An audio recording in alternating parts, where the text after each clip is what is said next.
Hello there, and welcome to this video. Today I want to be talking about PID, because a lot of people seem to think it's magic.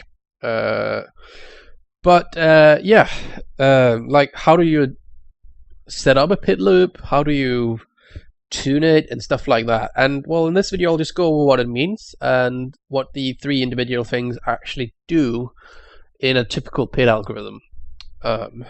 So, first of all, I'll go over what they stand for. Proportional. And yes, that is how far I could spell it without thinking, while talking. It stands for proportional, integral, and derivative.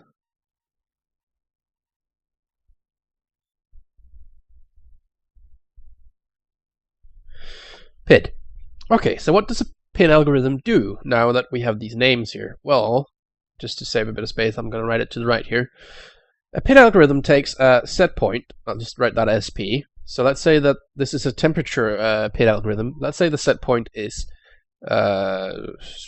60 degrees Celsius. So it takes a set point, and then from that set point, and then it takes a measured value. So MEAS, and then typically measured set point. Let's say that's 55C. So then typically, actually, I'll get to that. I said that 3 times now, I think.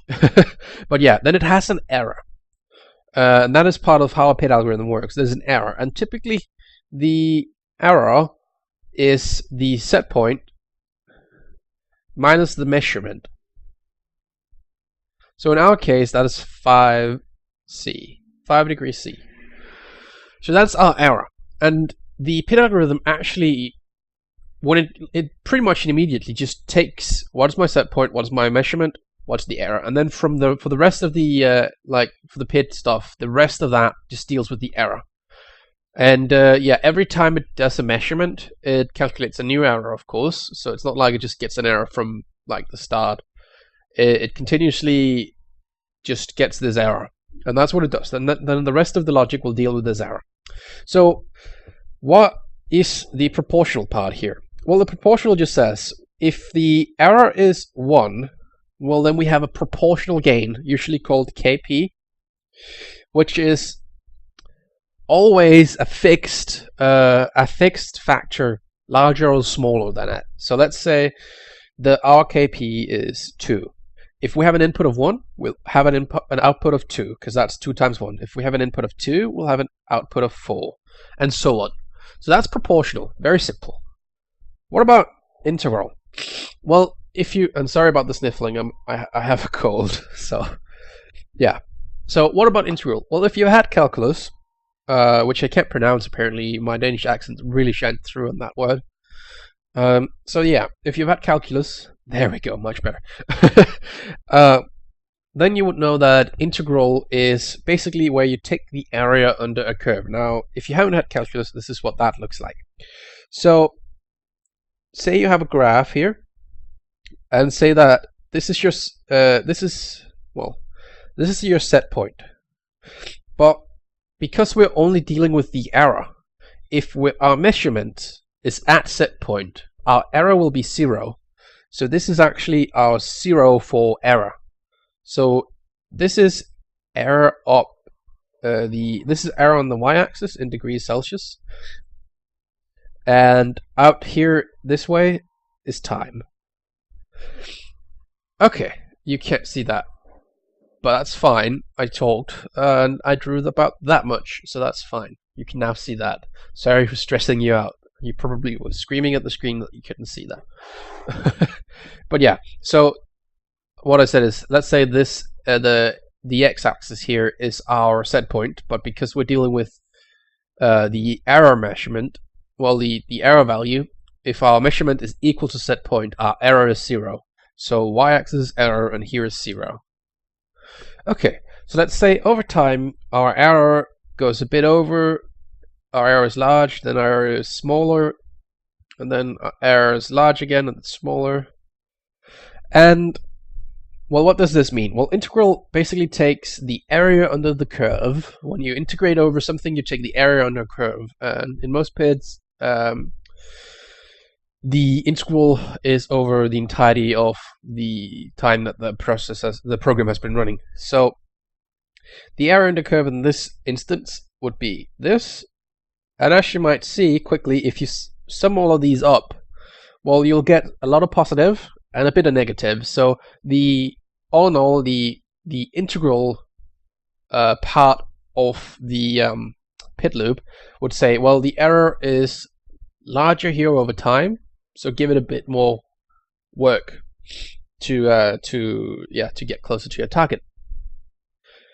But like say you've been stable for a long time, this will be the integral will be very small, because you will be wiggling just around the set point, and if you sum all that up, it'll get closer and closer and closer to zero error. But so for the longer time you've had a large error in your the longer time you've had a large error, which I've already established what an error is.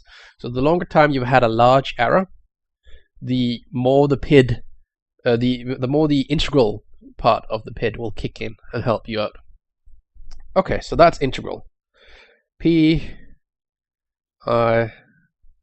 So what about derivative?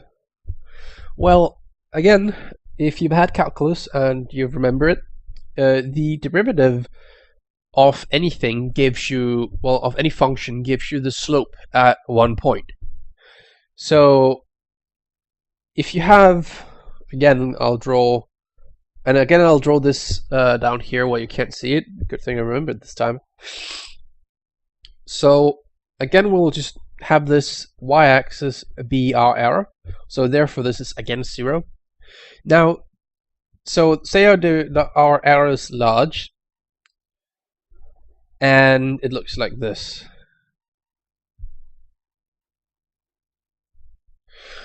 I'm already drawing a bit petty, but yeah. So say our error is large. Actually, it'll probably start off up here, because you set it. So right now it's fine, and then you change the temperature abruptly, and it goes up to so the error will immediately go up. So say the error looks like this. Well, what derivative will do is it'll always give you the tangent slope. And apparently my RAM is 60 degrees. Shut up, motherboard. I don't care. I can't do anything. I have the window open and everything. Exit. Okay. Well, basically what this will do is just always tell you the slope of the tangent as it moves around this curve. So imagine this is where we're tracking. It'll always tell you the slope in that point. Well, what does that do? Well, say your derivative is right here. You're taking the derivative of the error right here.